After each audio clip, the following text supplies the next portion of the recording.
Britain didn't stumble into empire. They built it, starting with a corporation. And not just any corporation. The British East India Company, the world's first mega company, born on December 31st, 1600, with a royal charter and zero chill. Picture this. Queen Elizabeth I signs a document giving a handful of wealthy London merchants exclusive rights to trade in the East. Spices, silk, porcelain, the luxury goods of the world. And she basically says, go get rich, don't embarrass England. And if things get sketchy, don't tell me about it. These men called themselves the Governor and Company of Merchants of London trading into the East Indies, which is a long, fancy way of saying a bunch of rich guys formed a monopoly with the blessing of the crown. At first, they were just traders. Small fleet, small profits, trying to get into markets controlled by Portuguese and Dutch empires with centuries of experience. But here's where things shift.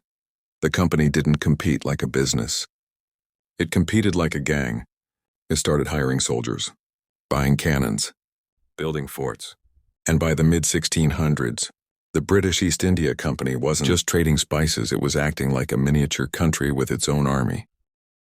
Navy, diplomats, and intelligence network. Why did this happen?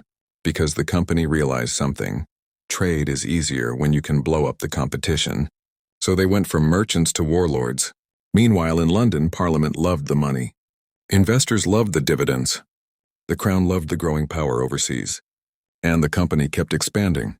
Bombay, Madras, Calcutta, trading posts turned into fortified cities.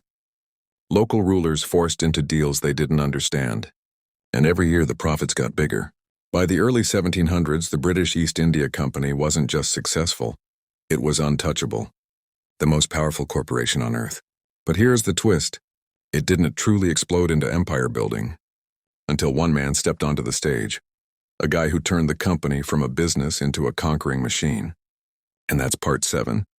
If you enjoyed this trip down the rabbit hole, don't forget to like, share, and subscribe to Smart History for Dumb Times.